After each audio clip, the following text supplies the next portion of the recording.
Vocês estão bem? Glória a Deus. Espero que você tenha tido um dia muito abençoado, os papais presentes. Deus abençoe muito a vida de vocês. Glória a Deus pelo sim de vocês. Glória a Deus pelo ministério que vocês vêm exercendo, essa gloriosa missão, essa honrosa missão que Deus deixou que vocês cumprissem. Glória a Deus pelos bons homens que temos. Eu louvo a Deus porque conheço muitos bons exemplos, testemunhos nessa casa de homens que nós olhamos para a vida deles, para a entrega, para a renúncia, para o sacrifício diário que eles fazem por suas esposas, por seus filhos, e isso arranca dos nossos lábios um glória a Deus. Aleluia. Louvado seja Deus pela vida de você que não é só pai porque colocou no mundo, mas porque tem colocado Jesus na vida dos seus filhos, que tem lutado para que a sua casa sirva ao Senhor com dignidade, com honra. Glória a Deus pela sua vida. Feliz Dia dos Pais. Quero trazer um sermão hoje com essa temática. Espero abençoar a sua vida, enriquecer ainda mais esse seu ministério. Ministério porque a vida de um homem de Deus, na vida de um homem de Deus, tudo deveria ser ministério. Ministério é trabalhar para Deus. E se tudo na vida de um homem deveria ser ministério, muito mais a paternidade, amém? Muito mais a paternidade. Na verdade, não existe eficácia nenhuma em qualquer outra expressão sua de ministério se você é falho nesse aspecto. Não sou eu que estou dizendo isso, não fique bravo comigo. Se quiser ficar bravo com alguém, fique com o apóstolo Paulo, que diz que se você não liderar bem a sua casa, você não serve para liderar nada, absolutamente nada, na igreja de Deus. Seu ministério começa, de fato, naquilo que você faz a partir da sua casa. Então, glória a Deus por aqueles que são bons pais e que têm entendido isso. Abra sua Bíblia comigo, o primeiro texto que nós vamos ler daqui a pouco é Mateus capítulo 6, verso 9. O tema da mensagem de hoje, para quem gosta de anotar, é Pai, alguém para celebrar. Pai, alguém para celebrar. Quando nós vamos para a velha aliança, nós vamos ter um momento único, muito poderoso, que é o encontro de Deus com um homem chamado Moisés. Homem esse, inclusive, que cresceu num contexto de orfandade, cresceu sem ser cuidado, apacentado, treinado, amado pelo seu pai biológico. Ele foi adotado pela casa de Faraó. E esse homem chamado Moisés, ele cresce e em um determinado momento da sua história, ele tem um encontro com Deus. E eu já começo a mensagem meio que pelo final, dizendo para você que se você não teve o privilégio, não teve a vida de um homem desempenhando a paternidade de Deus, a figura da paternidade de Deus na sua vida, um pai te protegendo, te acolhendo, não se desespere, porque Deus é mestre em entrar em histórias como essa de Moisés e se apresentar como aquele que supre tudo aquilo que te falta e restaurar a sua identidade, tornando aquilo que lhe seria impossível ser por causa daquilo que te faltou. Deus se apresenta, restaura a sua identidade e envia você não mais órfão, mas acolhido, apacentado, sendo chamado filho, com a sua identidade restaurada, assim como ele fez com Moisés, uma vida sem a figura de um pai. De repente, ele tem um grande encontro com Deus, e nesse encontro, Moisés é restaurado, a sua identidade é curada, e esse homem se torna um grande libertador. E após esse encontro com Deus, todo encontro com Deus vai trazer para nós uma missão, um comissionamento. Quando Deus te visitar, te dando uma experiência, pode esperar. A unção de Deus, ela vem para. A unção de Deus, o trabalho de Deus vem para não vem para parar em você, vem para através de você fazer alguma coisa. Não é apenas sobre você, é sobre através de você. Então Deus cura Moisés, restaura Moisés, e logo depois dá a ele um comissionamento. Deus diz: Moisés, você vai libertar um povo. Você vai tirar o povo hebreu da escravidão. Você vai até Faraó e vai dizer para que ele libere o meu povo. E aí Moisés vira para Deus e diz: Deus, mas quando o Faraó perguntar para mim qual é o seu nome, quem é o Senhor, o que eu direi? O que eu direi para ele? Qual é o seu nome? Como eu vou lhe apresentar a ele? E Deus ele vai dizer para Moisés: Moisés, eu sou o que sou. Mas no original, alguns aqui já sabem disso, no original é mais profundo. Não é apenas eu sou o que sou. Deus diz para Moisés: eu serei o que serei. Isso é muito poderoso. Eu serei o que serei. Isso nos ensina algumas coisas. A primeira coisa, eu serei o que serei, quer dizer que à medida que vocês forem andando comigo, eu vou me revelando a vocês. Vocês vão me conhecendo no caminho. E de fato, a vida de relacionamento com Deus é exatamente assim. Por isso que eu não acredito que o Evangelho, ele é monótono, que é difícil ser cristão, que é chato ser um cristão. Porque, meu Deus, que vida gloriosa! Sempre nós estamos aprendendo. Como diz o apóstolo Paulo em Coríntios 13, nós conhecemos hoje em parte, e um dia conheceremos ele plenamente. O apóstolo Paulo está dizendo que nós, não importa quantas experiências, encontros, revelações, visitações que nós tenhamos de Deus, ainda assim nós estamos conhecendo apenas uma parte dele. Há sempre mais. Uau, que jornada maravilhosa, nada tediosa essa. Eu não sei você, mas desde o dia que eu me converti, eu não paro de ter encontros com Jesus. Cada vez eu conheço uma parte dele que eu não conhecia. Um entendimento salta ao meu coração novo a respeito dele, da eternidade, das coisas espirituais. Então é uma vida muito prazerosa. E a parte especial é que quando nós lemos, quem está escrevendo isso, em parte conhecemos o apóstolo Paulo. E o apóstolo Paulo, você há de convir que ele conhece mais do que você. Eu, particularmente, acho que o apóstolo Paulo conheceu uma parte maior do que eu. Pelo menos até o momento.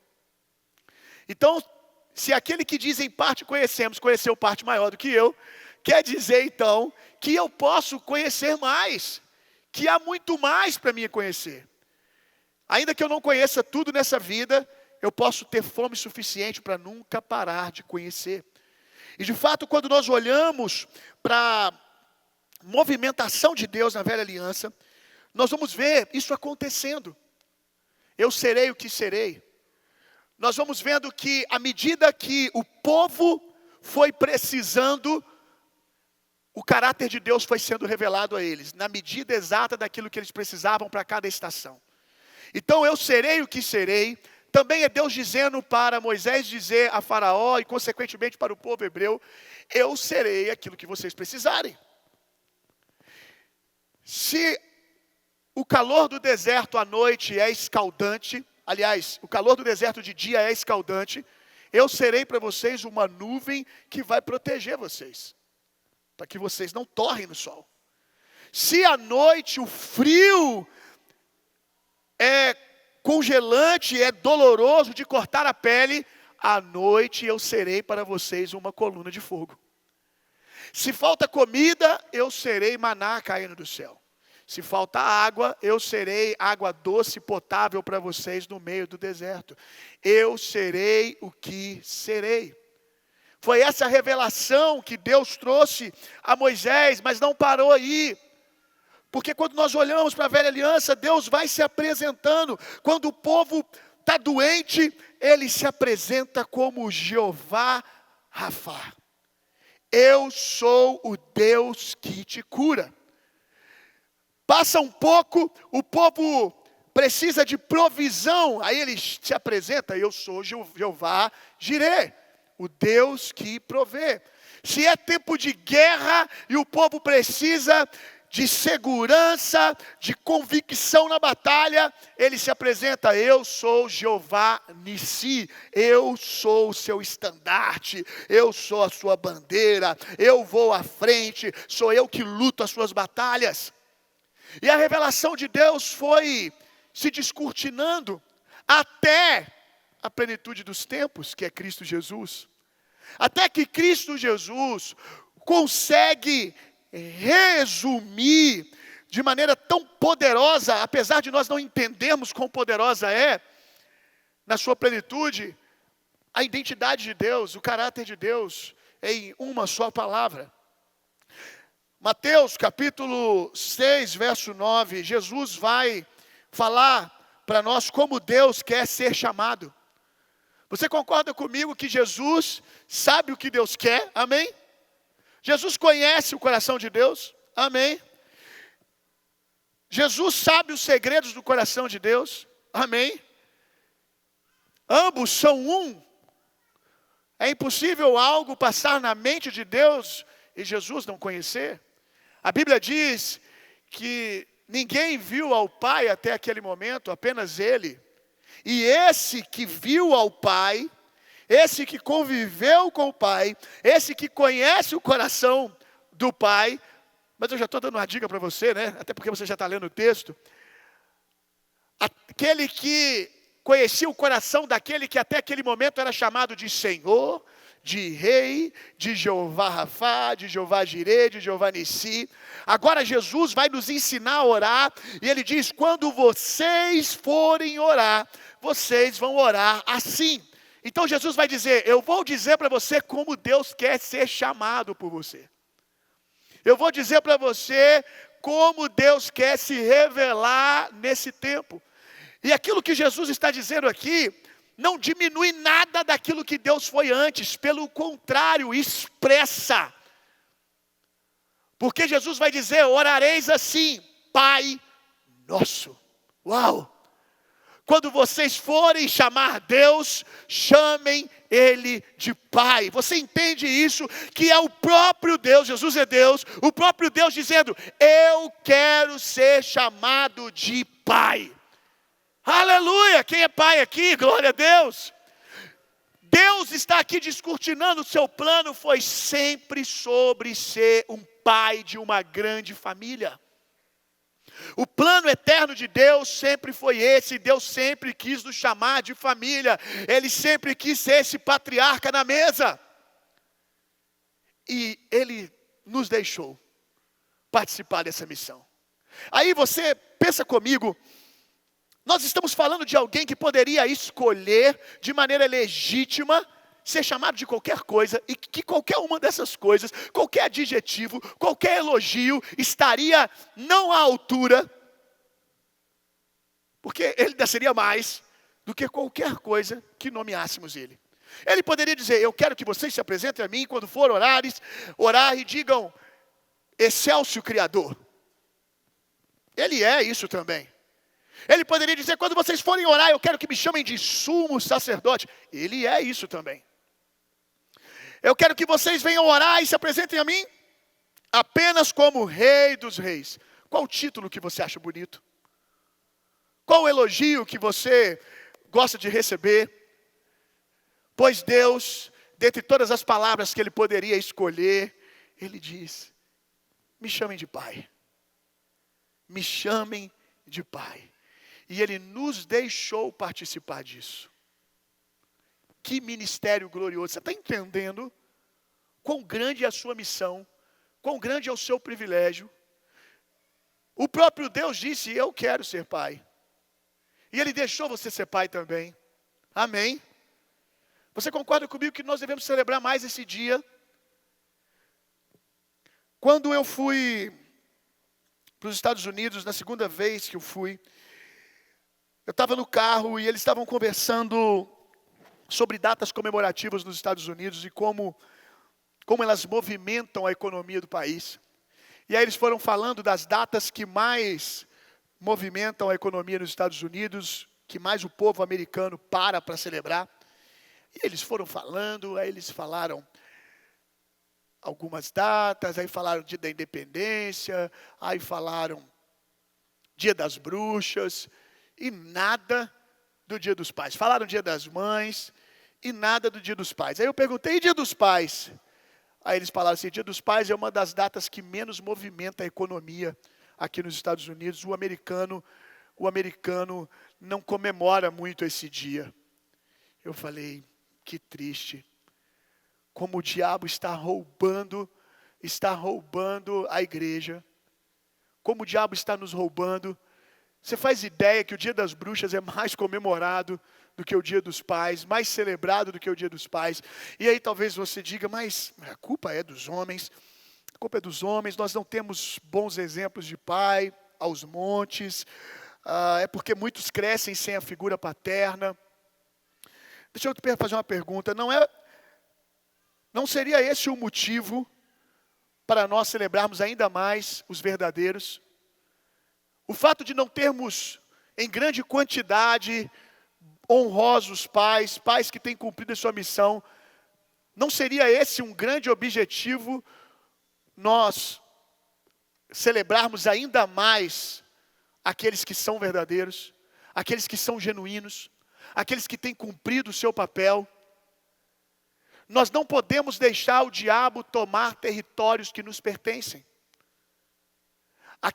Isso é um princípio, aquilo que nós não celebramos morre. Guarde isso. Aquilo que nós não celebramos está morrendo. Se você não celebra o seu casamento, ele está morrendo. Se você não celebra o seu pai, e não é só sobre o Dia dos Pais, ele está morrendo para você. Agora, aquilo que você celebra é vivificado. Aquilo que você celebra é regado. Aquilo que você celebra cresce. E é assim que o diabo vai nos roubando. Porque deixarmos de celebrar não é o caminho para termos mais pais honrosos. Pelo contrário, é celebrarmos aqueles que temos. Então que coloquemos os que temos como estátuas bem altas. Para que aqueles que crescem roubados dessa experiência, privados dessa experiência dentro da sua casa, possam olhar para a comunidade da fé, uma vez que vão olhar para o lado e não vão encontrar esse testemunho, essa experiência, eles possam olhar então para a comunidade da fé e ver os homens que nós erguemos como exemplo, como testemunho e dizer, eis ali um exemplo para me copiar, eis ali alguém para que eu possa me inspirar. Quando nós celebramos esse dia, nós precisamos levantar esses estandartes, para que esses que não têm referência possam encontrar referência. Eu não acredito de maneira alguma que há uma geração que não tenhamos bons homens. Nos quadros mais tenebrosos, nos tempos mais difíceis, Deus sempre tem os seus 7.000 que não se dobraram. Deus sempre tem aqueles que são os seus fiéis. Então, quando uma geração cresce e diz, crescemos e estamos assim porque não temos exemplo, não é porque eles não tiveram exemplos, é porque nós não exaltamos os exemplos que estavam no nosso meio. É porque nós não erguemos, entregamos a Deus o que lhe é devido, através do testemunho, esses homens. Testemunho dar glória a Deus. Quando você não testemunha aquilo que Deus está fazendo, você está deixando que a glória de Deus seja roubada. Você está impedindo alguém de encontrar um parâmetro, alguém de encontrar uma boa influência. Então eu quero dizer para você aqui mulher, para você aqui mãe, para você aqui filho, para você aqui filha, se você tem um bom homem dentro da sua casa, deixe-nos saber. Pelo amor de Deus, deixa-nos saber, ou nós vamos construir uma igreja do testemunho. Só quando alguém cai, que a gente fica sabendo. Só quando alguém é um mau marido, um péssimo pai, é que nós ficamos sabendo. Se você fica em silêncio, você trabalha cooperando com o inimigo, que não quer que exemplos sejam erguidos no nosso meio. Bons homens aqui, que inclusive pais que já enviaram seus filhos, que os seus filhos já se casaram. Eu quero dizer que você não deixa de ser pai. Agora você é pai de uma comunidade. Por quê? Porque você tem um fruto aprovado. Guarde isso, igreja. Estou pastoreando vocês aqui, guarde isso. Você tem um fruto aprovado. Você já ergueu os seus filhos e os enviou.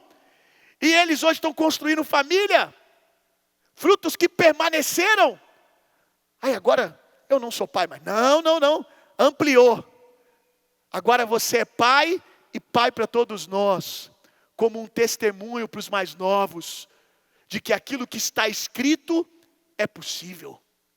Um testemunho para nós, que ainda estamos educando os nossos filhos, e em dias difíceis olhamos, será? Aí nós olhamos para você, e o nosso coração se enche de alegria.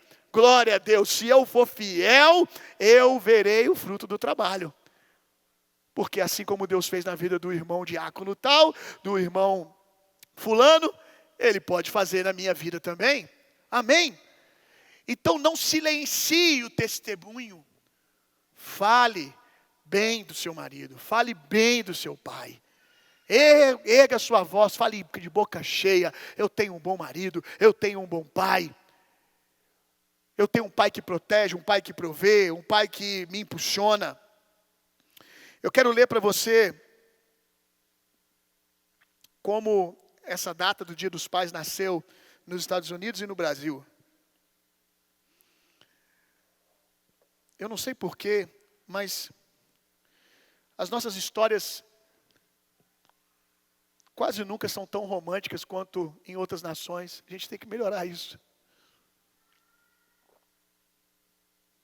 Daqui a pouco você vai entender. A comemoração do Dia dos Pais é diferente na data em vários países. Nos Estados Unidos, a data é comemorada no 3º domingo de junho. Isso porque, em 1909, Sonora Louis Smart escutou um sermão, preste atenção. É exatamente o que nós estamos falando aqui. Não podemos deixar territórios que pertencem ao Senhor serem roubados pela nossa omissão. Alguém aqui ouviu um sermão e decidiu se posicionar e dar glória a Deus. Olha que coisa linda. Escutou um sermão em homenagem ao Dia das Mães e teve a ideia de prestar a mesma honraria ao seu pai, William Jackson Smart, um agricultor e veterano de guerra, que criou 6 filhos sozinhos após o falecimento de sua esposa. Ela enviou uma petição à Associação Ministerial de Spokane, em 1910, fazendo a solicitação, e no dia 19 de junho, aniversário de William, foi comemorado o primeiro Father's Day. Em 1966, houve a proclamação oficial de que o 3º domingo de junho correspondia à data comemorativa. Em 1972, o então presidente Richard Nixon oficializou como feriado nacional. Porque uma filha decidiu falar. Aleluia. Está entendendo o poder disso? Porque alguém decidiu não omitir o que estava vivendo. Decidiu contar o que Deus estava fazendo. Como eu disse pela manhã, o seu marido ficar dizendo que ele é bom é tolice. Não cai bem. O livro de Provérbios diz que não cai bem você ficar se autoelogiando. Deixe que as pessoas falem sobre você. Mas do mesmo jeito, ou mais, como é tolice o seu marido ficar falando o quanto ele é bom, o seu pai ficar falando o quanto ele é bom, é tolice você não falar o quão bom é o seu marido e o quão incrível é o seu pai. É tolice você ficar em silêncio. Agora vamos ver aqui no Brasil. Você achou o texto grande que eu li dos Estados Unidos? Fique tranquilo, que esse aqui vai ser bem pequeno. Já no Brasil, a data é menos romântica, mas não menos importante ou simbólica. A ideia foi do publicitário Silvio Bering, em 1953, e tinha o objetivo de estimular as compras no 2º semestre do ano, já que havia o Dia das Mães no 1º semestre. É só para nós gastar dinheiro mesmo, a ideia foi só essa. Mas, apesar de não ter sido a partir de uma história tão bonita, isso não muda o fato que, assim como esse William, lá nos Estados Unidos. Foi um pai guerreiro. Nós temos pais assim no nosso meio. Amém? Para louvarmos a Deus pela vida dele. Você pode dar uma salva de palmas aos homens de verdade dessa casa? Glória a Deus pelo seu sim.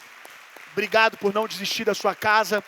Quando você não desiste da sua casa, você é um testemunho para nós também. Aleluia.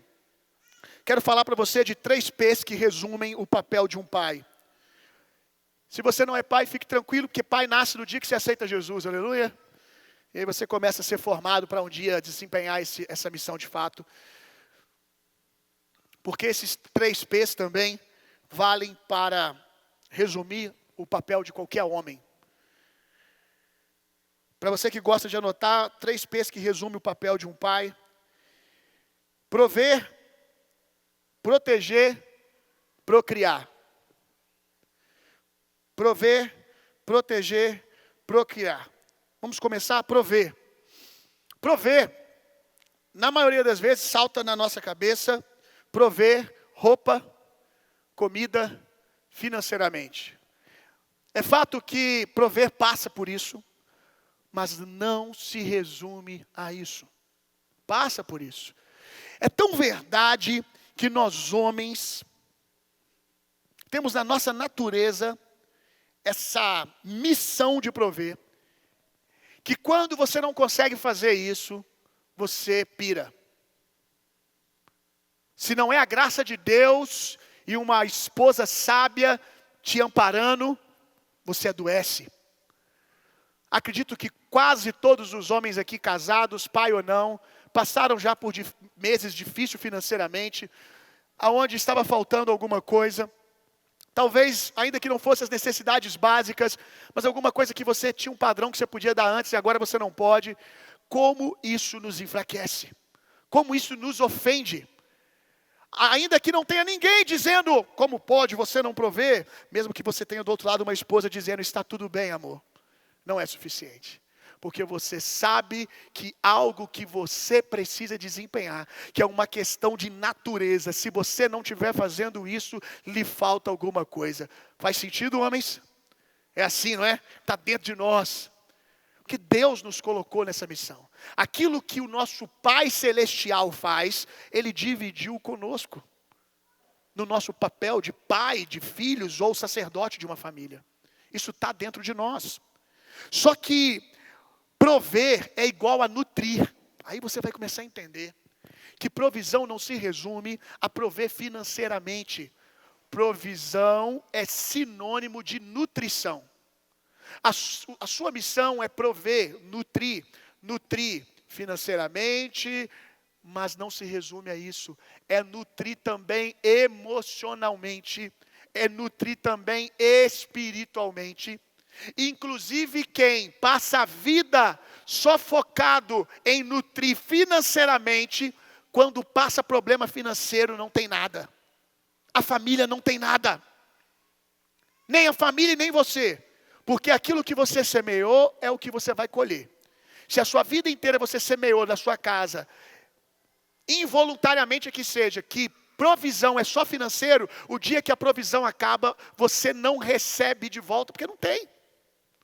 Agora, se você é alguém que entendeu que nutrição também é emocional e espiritual, o dia que o dinheiro falta, você tem uma mulher dando a você a colheita daquilo que você sempre plantou na sua casa.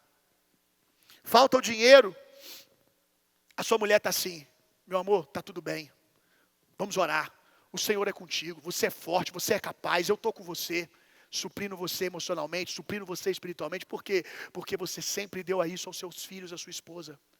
O seu filho, ao invés de ficar só reclamando, ainda que por ser uma criança, às vezes, que está aprendendo ainda, se convertendo ainda, em algum momento, depois das reclamações, de se queixar do que está faltando dentro de casa, ele percebe você cansado, você entristecido, e ele olha nos seus olhos e diz, papai, está tudo bem, nós estamos com você. Porque você deu a eles mais do que dinheiro.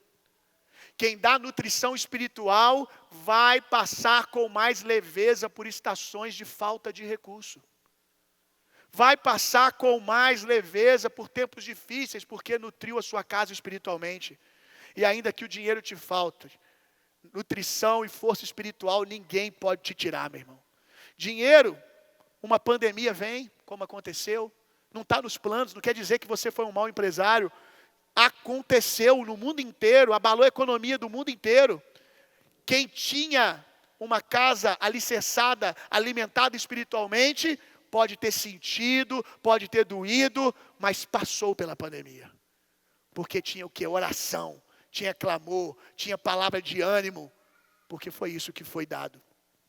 Então eu quero te dar 3 coisas para você fazer para nutrir espiritualmente e emocionalmente a sua família, os seus filhos.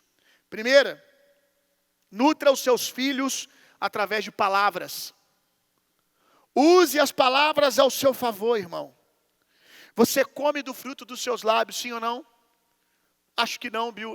Acho que você está errado. Tenho certeza que você está errado. A Bíblia está certa e você está errado. Talvez você não saiba ainda, mas a Bíblia diz que você come do fruto dos seus lábios. Então quer dizer que o seu filho, que talvez seja uma criança pequena, come também do fruto dos seus lábios. Por quê? Porque ele não sabe comer sozinho. Quem aqui tem um bebê em casa sabe que se você não alimentar ele, ninguém vai alimentar, né? Estou correto? Ele vai chorar, ele vai gritar, mas ele não sabe abrir a despensa e pegar a comida. É você que dá ele. Então, se você tem um filho dentro de casa que não é maduro espiritualmente ainda, saiba que ele depende de você para ser nutrido pelas palavras. É você que vai nutrir os seus filhos através das suas palavras, o que você tem dito na direção dos seus filhos. Esse final de semana a gente estava... Final de semana não, nesses dias para trás agora. A gente estava tendo um tempo de descanso. E aí a gente estava no Hotel Fazenda. E teve uma hora que a Natália pegou lá um Danone e decidiu deixar a Eva provar. E aí ela pegou o Danone, botou na boquinha dela. E eu fiquei observando aquilo. Quando ela botou o Danone na boca da Eva, a Eva, bum, virou para dentro. E se esbaldou no Danone. De ficar até com aquele bigode de Danone de morango. Aí eu olhei e falei, rapaz, a doidinha confia em nós mesmo. O que a gente dá, come. Ela nunca tomou aquilo. Ela não sabe o que é. Se fosse veneno, tinha morrido. Enfiou tudo para dentro da boca.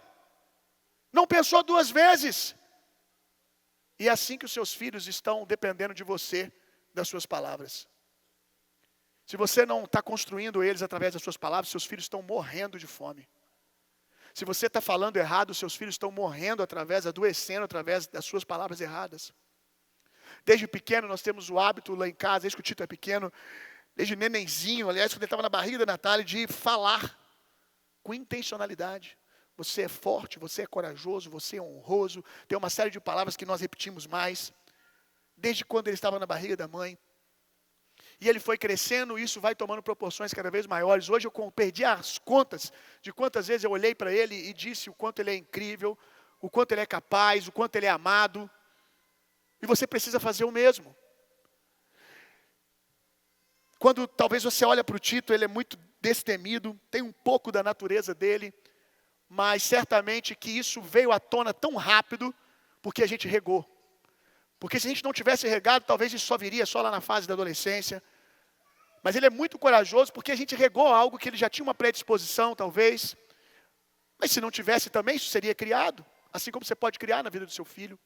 Esse final de semana, eu postei um vídeo dele descendo de uma tirolesa. Uma descida de mais de 400 metros. Se você achou alto no vídeo, é mais alto do que você imagina. Quando ele foi subir naquela escada, ele estava tão tranquilo, mas eu com o coração disparado. Meu Deus do céu. A mãe dele, eu postei lá no vídeo lá que ela estava dormindo, né? Que quando ela acordar ela teria surpresa. Mas aquilo é só uma brincadeira, porque ela estava acordada na hora. Quando eu falei para ela, na verdade ele viu a tirolesa. E ele falou assim, papai, hoje eu vou realizar meu sonho. Eu falei, que sonho, Tito? Meu sonho de voar. Eu sempre quis voar, pai. Deixa eu descer lá. Ele viu uma pessoa adulta descendo, né? Eu falei, cara, se puder, criança descer, você pode descer. Aí a mãe dele já olhou para mim. Começou no nível 1, irmão. Só aquela olhadinha de repreensão. Aí eu falei, vamos lá ver, vamos lá ver. E à medida que foi chegando perto do brinquedo, a mãe dele foi aumentando a tensão, né? Os olhares cada vez mais fulminantes. E aí nós chegamos lá para fazer a inscrição dele, descobrimos que podia com 5 anos. Aí a mãe dele já estava brava, já falando entre os dentes. Até ali ela estava segurando para não tirar minha autoridade. E aí ela começou a falar só comigo. Você vai fazer isso? Ai, meu Deus do céu. Não, não faz isso não. Faz isso não, não precisa disso não. Não, ele não quer não. Falei, você quer, Tito? Quero. Não, é porque você está empolgando ele, você está forçando ele. Falei, Tito, e aí, cara, tem certeza? Quero, eu quero muito. Falei, amor, ele quer. Não, mas não faz isso não. Melhor não. Aí chegou na hora lá da gente preencher lá o documento. E é nessa hora que é o desafio de ser pai, né? Porque você tem que assinar lá que você respalda. Aí eu falei, ai meu Deus do céu. Aí assinei. Aí antes de assinar, a mulher falou assim, preencha aqui essas características aqui que ele tem que ter. Aí tinha lá 5 anos, eu marquei. Aí na outra tinha o peso. E ele não tinha o peso. Aí eu falei, Tito, você não tem o peso que tem que ter para descer. Aí a Natália, então não vai dar não. Não vai dar não. Aí Tito, não tem o peso, vamos embora. Aí a mulher, não, mas se tem 5 anos pode. Aí eu falei, então bora. Ali ela já virou para mim, vou pro quarto. Eu não quero participar disso não. E foi embora. Brava, meu irmão. Brava toda a vida. Aí foi pro quarto. E aí na hora que o Tito acabou de descer, né, a gente voltou com ele pro quarto, ela já estava toda animada para saber da história, né? De como tinha sido. E ela estava contando para ele. Ele perguntou, mamãe, por que você não quis me ver descendo? Porque a mamãe ficou com medo. E aí eu falei para ela num determinado momento, e foi onde ela decidiu não participar, mas deixar acontecer. Não transfira para ele os seus medos. Ele não sabe o que você sabe. Não plante isso nele. Se para ele tudo bem, para ele tudo bem. Nós sabemos que é seguro, então deixa ele ir. Não transfira os seus medos. Então, gigantes que te afrontaram precisam ser derrubados na próxima geração, amém? E você pode fazer isso agora nos seus filhos. Então, construa os seus filhos com palavras. Um outro motivo que eu sempre construí o Tito com palavras, eu sempre fiz desde o começo, mas intensificou quando eu percebi, em algum momento, que o Tito era menor do que as outras crianças. Hoje ele faz até um tratamento, ele toma hormônio GH todos os dias. Já fizemos exames, ele não tem síndrome alguma. Apenas o estirão dele não aconteceu e a orientação é estimular isso, né? E aí nós estamos tomando ali o hormônio todos os dias. Mas fato é que em algum momento eu percebi que ele era menor do que as outras crianças. E que ele, até que esse momento aconteça, ele vai ser menor. Então eu preciso racionalmente olhar para ele e dizer, cara, eu tenho que te preparar. Eu tenho que te preparar para o habitat lá fora. Eu tenho que te preparar para a realidade do colégio. Eu olhei para ele e disse, eu tenho que tornar esse carinha gigante por dentro. Porque eu sei, você talvez esteja fingindo que não sabe, mas você sabe que o ambiente de colégio é uma selva. É uma selva. É um monte de pecador, carnalzinho, querendo conquistar território um em cima do outro. É um monte de cachorro querendo mijar para ganhar território e mijando no outro. É uma briga para saber, para se provar. A realidade do colégio, desde pequenininho é essa. Desde pequenininho é essa. Eu estou aqui descortinando, destruindo o seu mundo colorido, o seu arco-íris que você está achando que é a vida. Então, sabendo disso, porque eu não sei você, irmão, mas no colégio, ou você sofreu bullying ou você fez. Ou você causou nos outros, ou você atormentou os outros, ou te atormentaram. Em algum momento, proporções diferentes, isso aconteceu. E agora você sabe disso e você manda o seu filho destreinado para o colégio? Você não tem juízo. Você precisa ajudá-lo a vencer na sociedade lá fora. Então, sabendo que ele é menor, eu já sei que ele vai sofrer pressão dos amigos, como ele sofre. Então, eu tenho que preparar ele para isso. Se você tem um filho hoje, uma filha, que está muito acima do peso, você já deveria estar se atentando para fazer alguma coisa. Você está expondo o seu filho de maneira desnecessária, a não ser que ele tenha alguma patologia. Porque ele gosta de comer.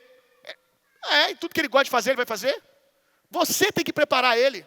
Se você tem um filho mais retraído na sua personalidade, mais contemplativo, por exemplo, a Natália é mais contemplativa, você tem que desenvolver habilidades de defesa na vida do seu filho. Coloque ele num jiu-jitsu, coloque ele numa arte marcial, coloque ele para fazer um esporte, tire esse menino do videogame, porque senão ele vai ser massacrado no colégio lá fora. E depois não adianta você ficar, o que a vida está fazendo com o meu filho? Você não preparou ele. Você preparar ele não vai tornar ele um vencedor em todos os momentos. Vai ter dia que vai voltar para casa chorando, vai ter que ser acolhido e amado. Mas ele tem mais chance de sucesso se ele tiver um pai e uma mãe com responsabilidade, que desenvolve paternidade com intencionalidade. Seja intencional. Dê aos seus filhos mais chance de vencer. E que a adolescência deles, que a juventude, que a fase deles do prezinho não seja um trauma, mas seja minimamente prazerosa, porque você pensou em tudo. Posso ouvir um amém? Espiritualmente, coloque a mão na cabeça do seu filho e ore por ele todos os dias. Você tem feito isso? Espero que sim. Papai, todo dia te abençoo. Eu não sei orar. Você não sabe liberar 3 palavras de bênção na vida do seu filho? Jesus te abençoe. Deus é com você. Comece até você aprender. Mas eu não sei orar tão bonito. Seu filho não quer oração bonita.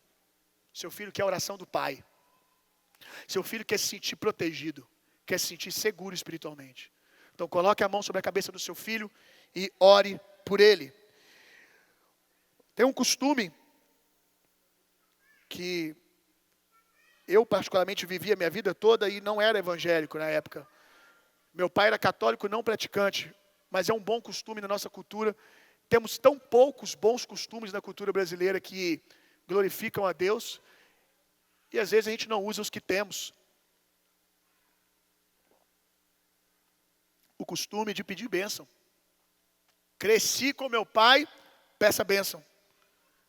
E aí quando eu não pedia, ele gritava, tá esquecendo de nada não, rapaz? Aí eu voltava de cabeça baixa. Benção, pai. Deus te abençoe. Para sair de casa, para dormir. Era tão viciante que eu pedia bênção até para o meu irmão. E meu irmão pedia para mim. Nós no mesmo quarto. Benção, Igor. Deus te abençoe. Benção, William. Deus te abençoe. É melhor pecar pelo excesso, né? É melhor.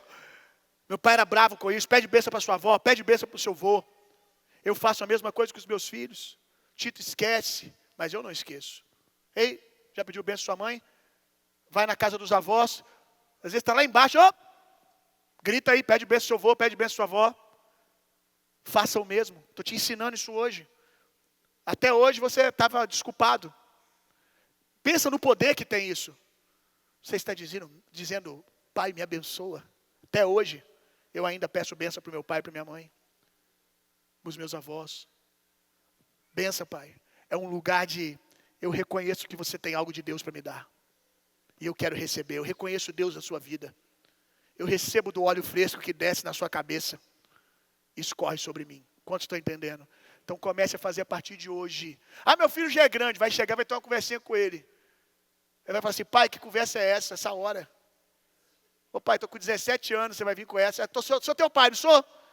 Então faz. Estou falando que é para fazer a partir de hoje. Peça a bênção. E seja abençoado. Proteger. Vamos lá. Proteger não é ser um valentão bruto, irmão. Tem muita gente com cara de valentão, com cara de brutão, voz de bruto, mas é um pai ausente. E com ausência você não pode proteger ninguém.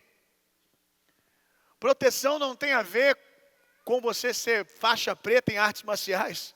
Tem muita gente que é faixa preta no jiu-jitsu, mas é faixa branca na paternidade. Se é que pode dizer que pode botar alguma faixa na cintura, com o papel horrível que desempenha. Então entenda que proteção não é sobre ser um valentão, um bruto, é sobre estar presente. Proteção começa com presença, atenção. Você está presente na vida dos seus filhos, você está atento aos seus filhos, à correria dos seus filhos, você está presente, você está emitindo um sinal para quem está à sua volta de que você está ali.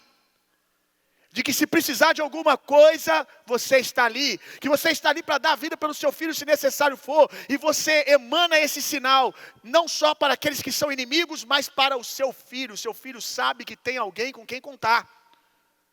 Então proteção se resume à presença. Aí eu quero fazer aqui 3 perguntas rápidas, que vão responder se você está entendendo o que é proteção. Primeira, o que o seu filho sente na sua presença? Segurança ou ele tem medo de você? Porque tem alguns pais que acham que, como eu disse, proteger é cara fechado o tempo todo. Nós pais temos um botãozinho, né? Que quando é necessário a gente aperta ele e nossa cara fica assim, ó. E eles já sabem na hora que eles aprontaram, né? Um bom pai que não tem esse botão quebrado, porque tem pai que está com a cara fechada o tempo todo, que quando você fecha a cara, seu filho nem sabe. Para ele, você está sendo só o que você é o tempo todo. Mas um pai que sabe apertar esse botãozinho, quando ele usa, o tempo muda, irmão. Hein? O céu fica diferente assim, ó. A criança já... deu ruim. Deu ruim, deixa eu me achar aqui. Né? Se precisar, você apela e vou contar até 3. No 2 já está lá do seu lado fazendo o que tem que fazer. Porque você sabe usar o botão, cara. Se você é pai, o processo educacional do filho deveria passar muito mais pelo pai do que pela mãe. Passa mais pela mãe pela ausência dos pais. Mas quem deveria forjar mais os filhos são os pais. Um outro dia a gente conversa sobre isso, mas homens têm mais capacidade emocional de fazer isso do que mulheres. Um dia eu te explico mais sobre isso. Mulheres se envolvem mais emocionalmente com as coisas do que homens. Pelo menos bons homens, né? Alguns meio estranhos que estão por aí hoje em dia, eu já não sei. Mas, voltando aonde eu estava mesmo. O que eu estava falando, gente? Me ajuda aí.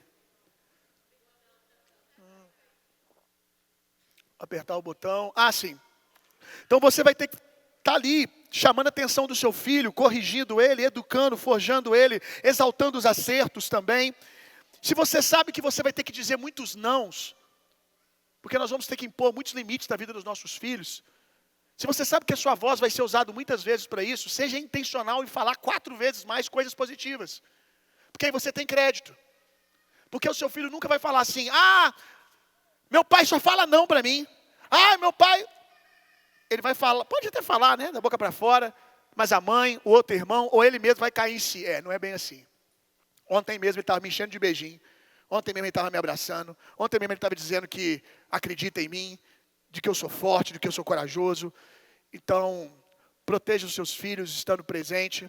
Traga segurança para os seus filhos. Pergunta número 2. Você tem saúde para proteger seu filho? Tem? Eu dou a vida pelo meu filho. Eu morro pelo meu filho. E viver, tu vive?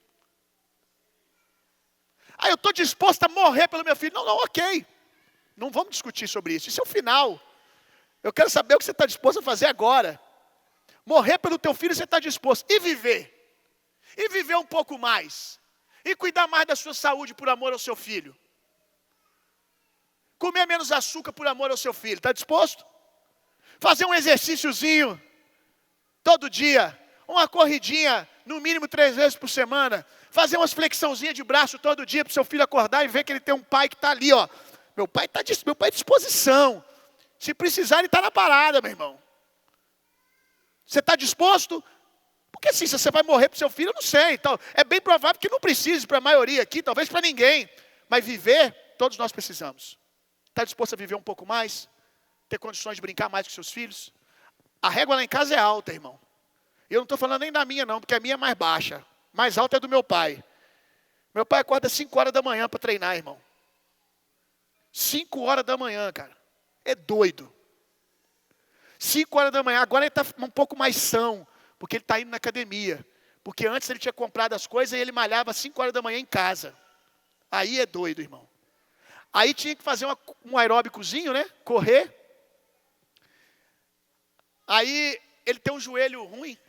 Aí não pode correr na rua, porque lá é roça, sítio, não tem asfalto. Então ele não pode correr porque o terreno é íngreme. Aí ele tinha que fazer meia hora de corridinha, um aeróbicozinho. Aí tem uma varanda na minha casa lá, cara, que é isso aqui, ó. Um pouquinho mais. Isso aqui assim. O cara ficava correndo meia hora, irmão. 5 horas da manhã. Imagina. Pensa você meia hora aqui.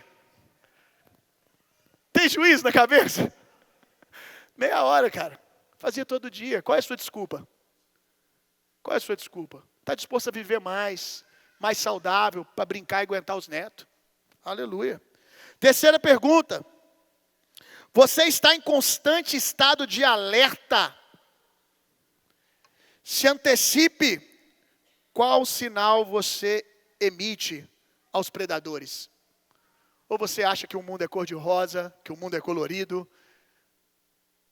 O que você quer dizer com isso, Bill? Quando eu falo sobre estar presente, é você estar presente nas movimentações do seu filho aqui dentro da igreja, por exemplo. O seu filho foi no banheiro. Está dentro da igreja, é seguro. É um absurdo isso. Pai e mãe que deixa filho pequeno, criança, ir no banheiro sozinho. Que isso, pastor? Nós estamos na igreja. Tu está achando que isso aqui é o Éden, meu amigo? Pois você está achando que é o Éden. Não é. E ainda que fosse, uma serpente entrou no Éden. E aí você fica deixando seu filho ir no banheiro sozinho. Seu filho fica correndo na igreja inteira, você não sabe onde que ele está.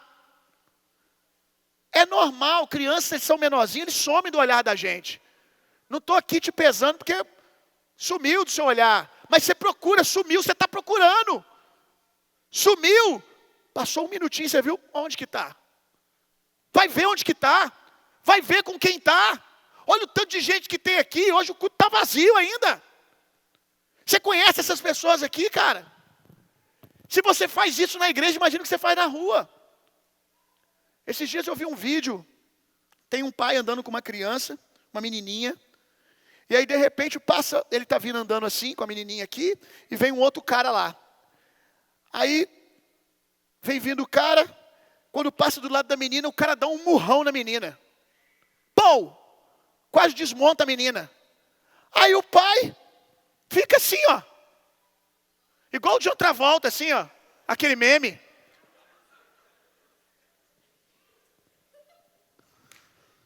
Esse é o tipo de coisa que você vai ouvir as pessoas falarem do mau testemunho do Bill se um dia acontecer. Porque para eles o que eu vou fazer é mau testemunho. Que isso, meu amigo? Aí nos comentários tem gente lá assim. Esse cara, ele é louco aqui na cidade, né? Ele é doido. Tem problema, talvez foi por isso que o pai não fez nada por causa da situação psiquiátrica do cara. Mas aí traz outro problema. Como você está com a sua filha do lado, você sabe que está vindo um louco, e você está andando tranquilo, cara. Se antecipe, meu amigo. Se antecipe, pega no colo. Você já sabe que está vindo ali um louco. Você vai deixar sua filha solta na rua? Dá um soco na cara da tua filha e você...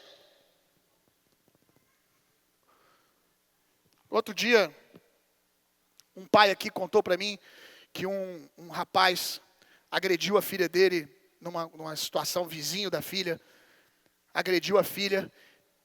E aí quando ele chegou lá, estava rolando a situação, e ele falou, cara, não teve jeito, eu tive que parar o cara, eu agredi ele, Bill. Aí ele olhou para mim, tipo assim, pensando, nossa, o pastor vai me repreender. Eu disse, glória a Deus. Parabéns, você foi pai. Parabéns, você parou a agressão sobre a sua filha. E agora o que eu faço? Agora você vai lá e prega para ele. Fala de Jesus para ele. Inclusive, agora a partir de um testemunho de um homem que é presente e não brinca com a sua família. Uma coisa é uma coisa, outra coisa é outra coisa, gente. Se tem um lugar que é perfeito para que homens maus se criem, é dentro da igreja. Porque, eu não sei se você já viu esse vídeo, tem um vídeo que circula de um abusador, que ele fala qual é o padrão dele para escolher a sua vítima, a criança que ele vai abusar. E aí ele diz que ele escolhe a criança que o pai não é presente, que o pai não emite para ele algum sinal de segurança. Essa é a criança que ele escolhe. Aí eu te pergunto, qual é o lugar perfeito para isso? Aonde nós falamos assim, todo mundo que está doente, você que o mundo já desistiu de você que não presta para nada, você que a sociedade já te rejeitou, você que é o pior dos pecadores, vem para cá. Aonde que é que nós falamos isso?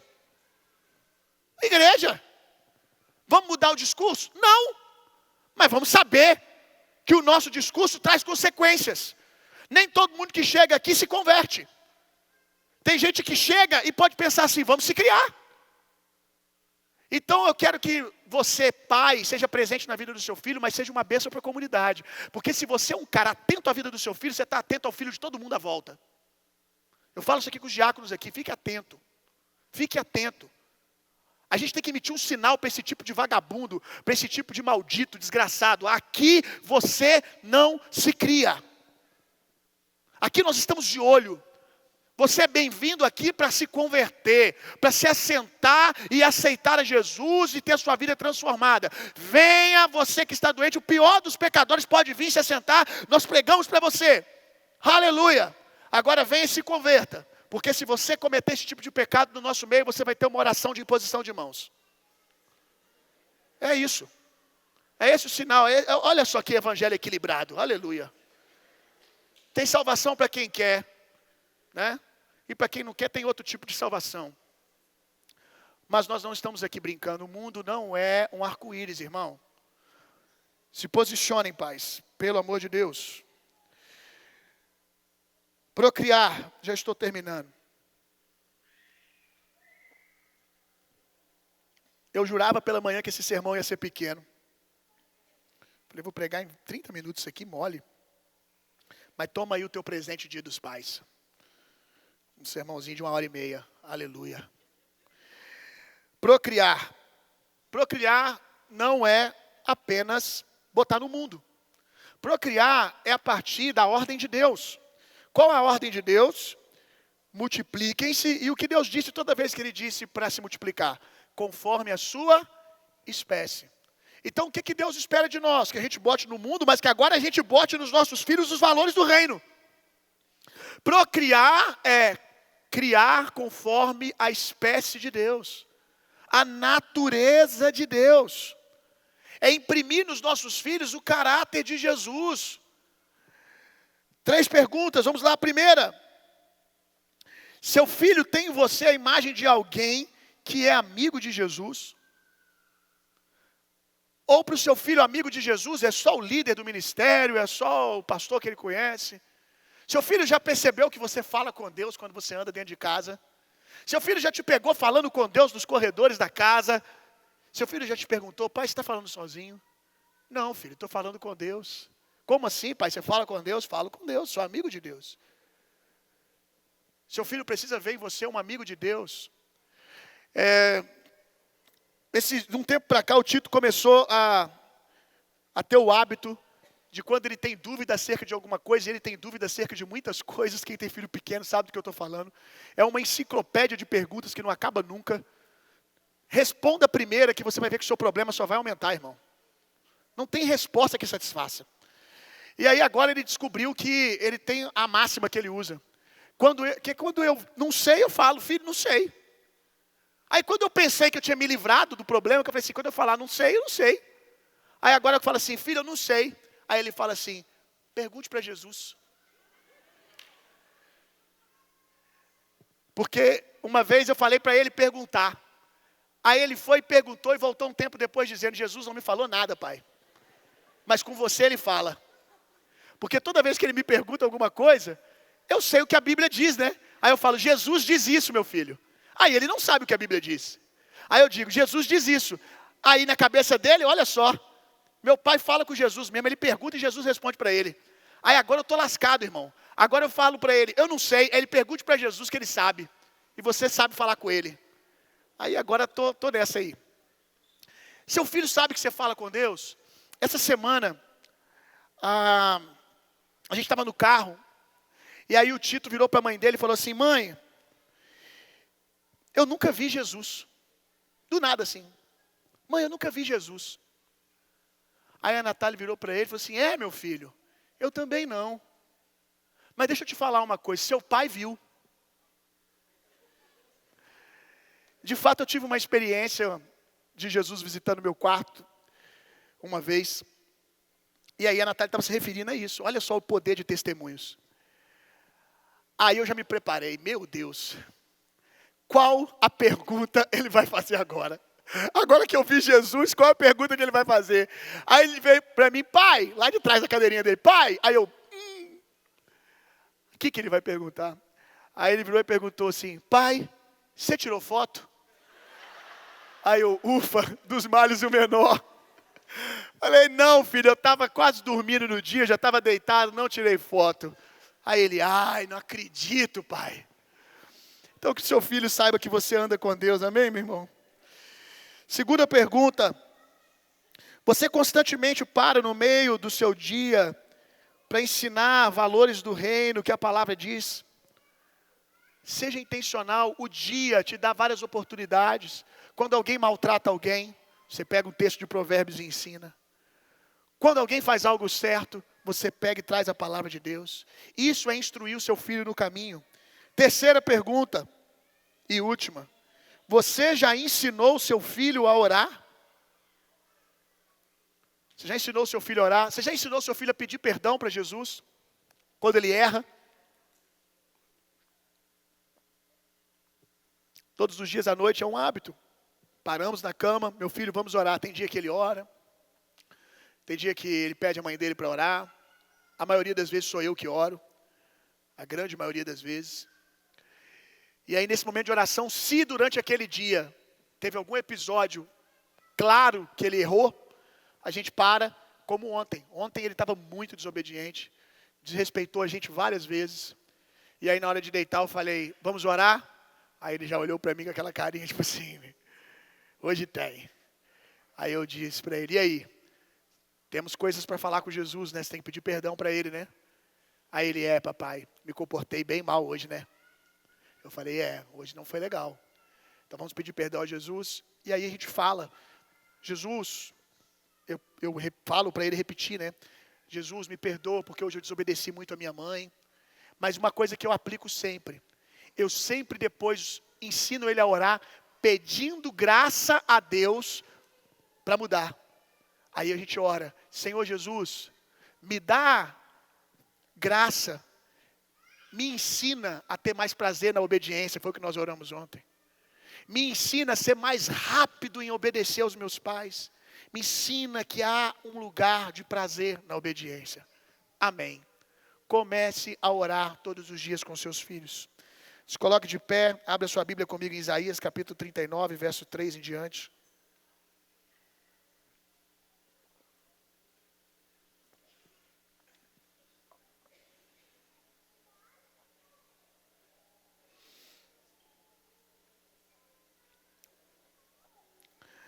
Aqui fala de um momento onde o profeta Isaías vai confrontar o rei Ezequias. O rei Ezequias, ele foi um rei que teve um começo glorioso, uma jornada muito bonita. Ele fez grandes feitos que agradou a Deus em muitos momentos da sua vida. Porém, no final da sua vida ele se perdeu. Muito triste isso. E aqui é o momento que o profeta Isaías vai confrontar Ezequias acerca do seu pecado. O que aconteceu aqui? Ezequias, ele recebe uma comitiva de homens de outro reino, que vieram da Babilônia, que era uma nação que não temia a Deus, que era inimiga do povo de Deus. Essa comitiva vem e pede para conhecer o reino de Ezequias. Ezequias começa a apresentar todo o seu reino, todo o seu castelo para essa comitiva. E qual é o problema disso? Ezequias está fazendo isso cheio de vaidade. Ele começa a dizer, olha isso, olha aquilo, olha o que eu tenho. E aqui fica um alerta, tome cuidado se você tem o hábito de mostrar tudo na sua vida o tempo todo. Coisas boas devem ser mostradas, são bons testemunhos. Tenha uma certa medida onde você conta na internet o que Deus está fazendo, a sua rotina, para inspirar outras pessoas, se você usa a internet. Mas até você que usa a internet como profissão, você que é um blogueiro, você que é um influenciador, influenciadora, tome cuidado Não mostre tudo. Tenha os seus segredos, tenha as coisas que só são sobre você e a sua família, amém? Para que o seu filho saiba que existe um pedaço de você que é só dele e não é de mais ninguém. E também porque quando você mostra tudo, talvez você esteja mostrando lugares de fraqueza para os seus inimigos. Então o profeta Isaías foi ao rei Ezequias e questionou: que disseram estes homens e de onde vieram ter contigo? Ao que Ezequias lhe respondeu: ora, eles vieram de uma terra distante da Babilônia para visitar-me. Diante disto o profeta indagou: o que eles viram em teu palácio? Ezequias explicou: viram tudo que existe em minha casa real. Não há nada em meus tesouros que não lhe tenha apresentado. Então Isaías declarou ao rei Ezequias: ouve a palavra do Senhor dos Exércitos.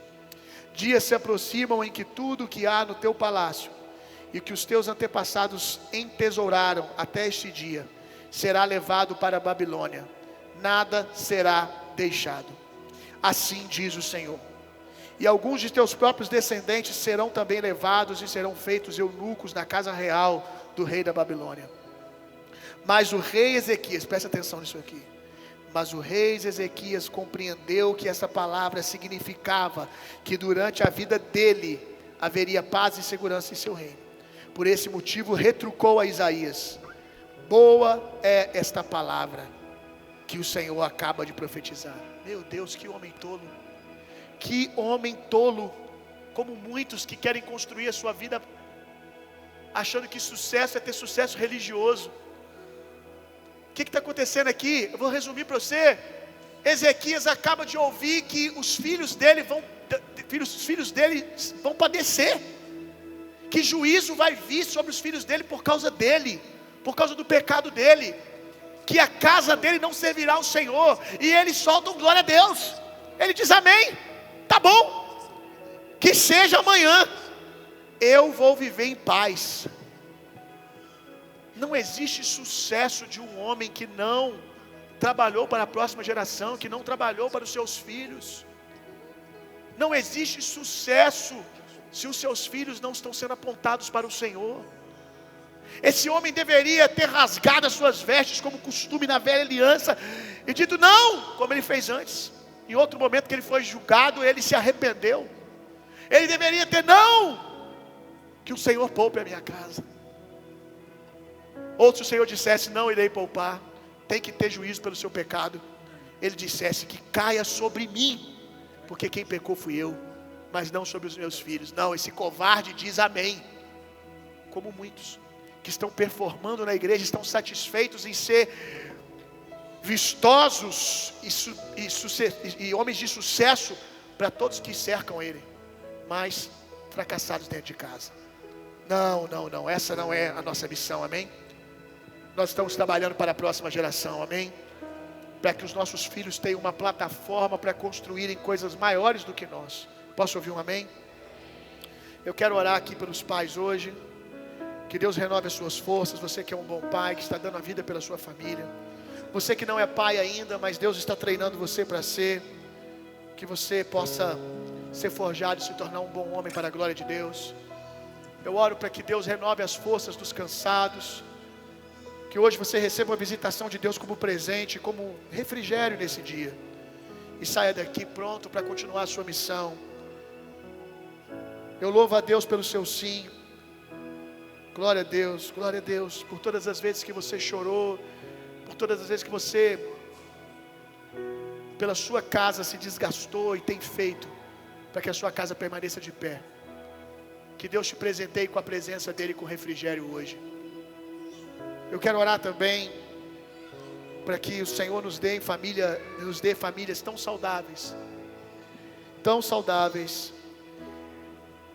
que nós possamos ter, como eu tenho profetizado há alguns anos, um movimento de adoção forte no nosso meio. Que muitas famílias subam para o próximo nível e sejam canais de Deus para adotar.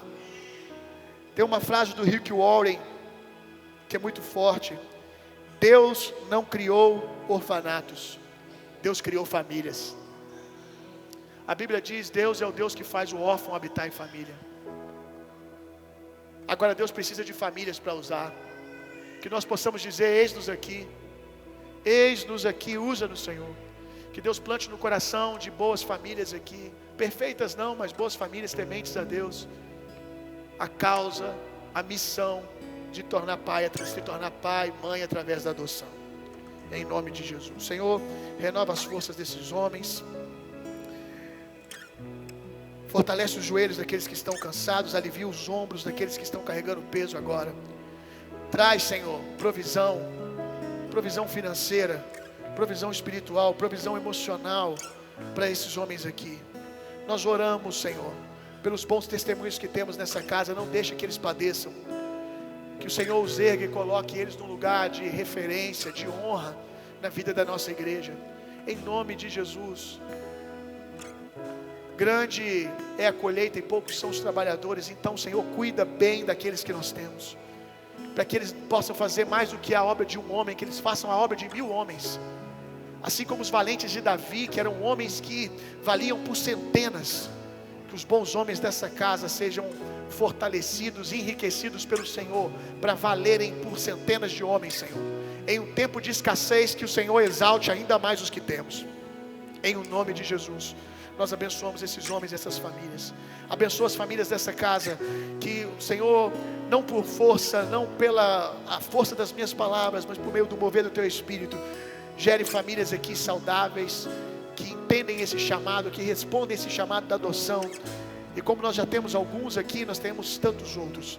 Em o nome de Jesus, para a glória do Senhor, Pai.